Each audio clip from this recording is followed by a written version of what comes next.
It's not the AI that's going to replace you. It's the other lawyers that are using AI.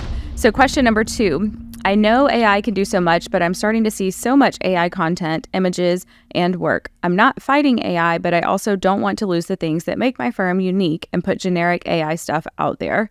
How do you determine what to use AI for versus keep human-driven? I mean, very similar to what we just talked about. Like, what do you use AI for? What do you use to be human-driven? AI is really good for any aggregation or collection of information and anything that is very transactional in nature, any sort of research, even in terms of just helping you identify certain blind spots, for example.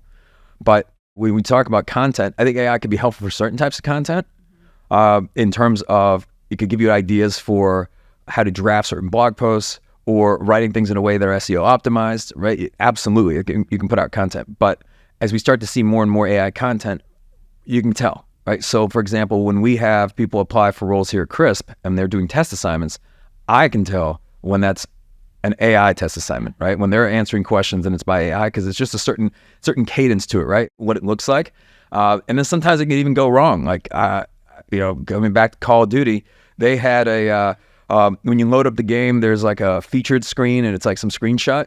And we could tell it was completely an AI screenshot. Like it became a joke in the Call of Duty community because there was a zombie that had 6 fingers, right? Right. And they're like, okay, obviously that was AI generated. And people will use it, I think, to save time.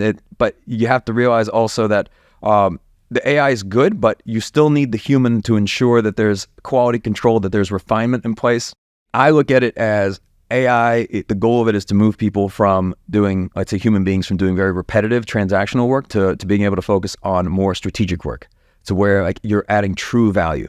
And if the way that you're adding value is by doing the same thing every single day or compiling information or data entry or something like that, then, I mean, that's just not what the future of work is. We're moving away from that. I think human beings can offer incredible insight. I mean, here's what AI doesn't do.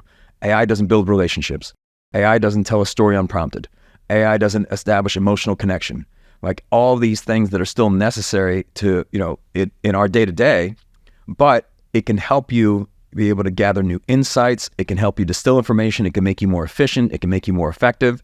I don't think it takes away from any sort of like authenticity, but it can certainly expand output, like and scale that. Yeah, I think this is a great place to say that it's not that AI will replace people, but the people using AI are going to replace the people not using AI. Absolutely. Absolutely. I mean, it's no different if you look back in history where the internet comes out, oh, right? Yeah. And even personal computers. And there's people that were resistant to that. There were just people who's held on. The story of CRISP, right? At the very early days of CRISP, when I started the company, this was around the time of people moving from film cameras to digital cameras, like DSLRs. And these represented an opportunity to, not only was it more cost effective, but it was also much more nimble. And you had an opportunity to you didn't have to rely on film, so you could shoot a ton of footage and you could use memory cards and you could delete it and you could just essentially experiment a lot more. You weren't tied to, I only have like this much tape that I can use. The cameras themselves weren't as bulky. You didn't have to have this massive production crew on a set. So it made it much more cost effective to create content and do videos. And I remember when I was starting CRISP, we went DSLRs from the start, like the digital.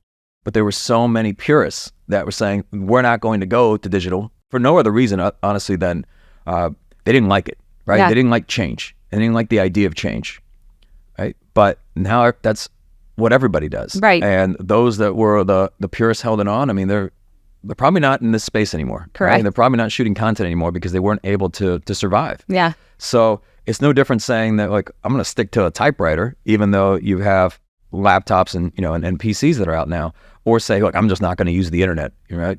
So you have this opportunity to get on-demand information about anything that's ever been created ever, right?